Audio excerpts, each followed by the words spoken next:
Hello. Hi. All right, cool. What is community to you? Mm. I think currently community is a political word that is a code usually for people of color, low income, and low producing. Community can mean to me a political trigger as a euphemism for people of color who live in a certain geographic location or locations and are mostly a problem or have problems or want something. But when you say it's a political tool, do you mind expanding on that a little bit? It leaves out, I feel, the human beings.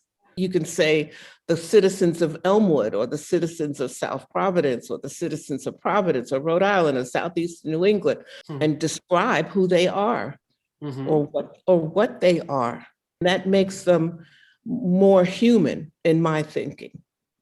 If there were things in your experience working in the Rights and Reason Theater that were challenges you hope you had more assistance with? Yeah, well, I don't think we have enough time um, for me to really answer that question. The City Department of Art, Culture, and Tourism, and then the State Council on the Arts. Not so much the federal government with NEA, the National Endowment for the Arts, but more local funding agencies have felt and even written in their comments, because Rights and Reason is part of Brown University, part of the Department of Africana Studies, and Brown University has the history, reputation, and truth of having money. Why does Rights and Reason need this money? Why are they competing with other organizations that don't have some of the resources that Rights and Reason has? And I think it's a valid question. And when we did apply, or when I did write grants, it was because we needed the money, just because Brown never funded Rights and Reason Theater properly. It still isn't funded like it should be funded, given all the work that we do with the meager resources that were given by Brown and by other resources that I was able to get over the years. What do you want young Providence artists to know? I don't know whether I want them to know, but I think I want them to believe in themselves and their art and work hard enough to break down barriers, to create your own spaces that could also have barriers for one reason or another. I mean, knowledge is important, but knowledge isn't the same as for everybody. So I can't say young artists should know X or Y. I think they need to have a soul and believe in their soul and believe in their art. I'm always a little suspicious when it's overtly stated that art can help anything: climate change, heart disease, breast cancer, war.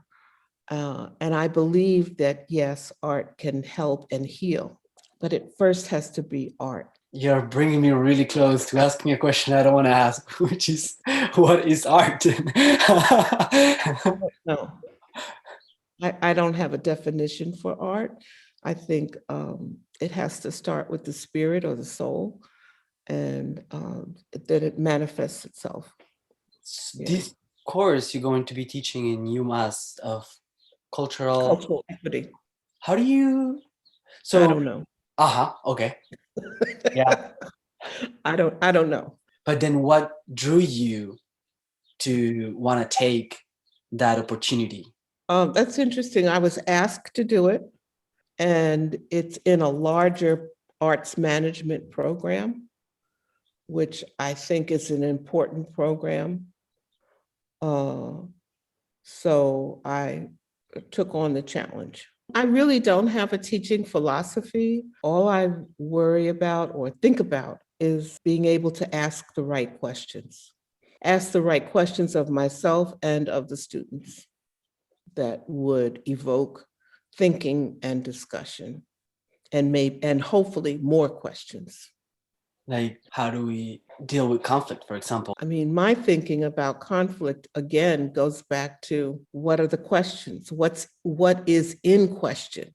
And then to see where there are intersections for agreement or understanding.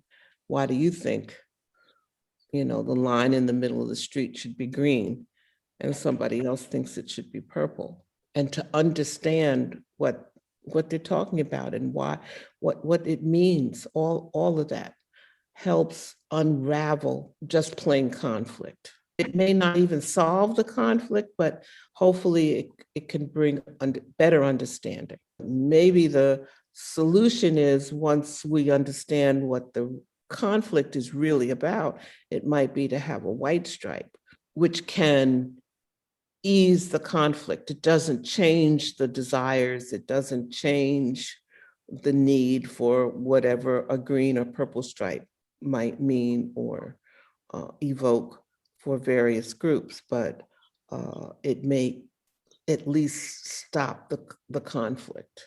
Really, no situation is without power. Mm-hmm.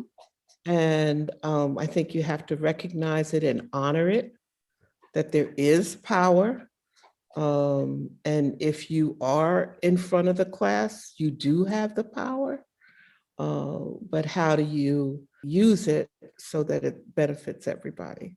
We talked a lot about questions, and so I want to give you an opportunity to raise a couple of questions to Providence. Oh, sometimes I can be too cynical. I want to say, who do you think you are? Labeling yourself, what do they label themselves? The arts capital? The creative capital.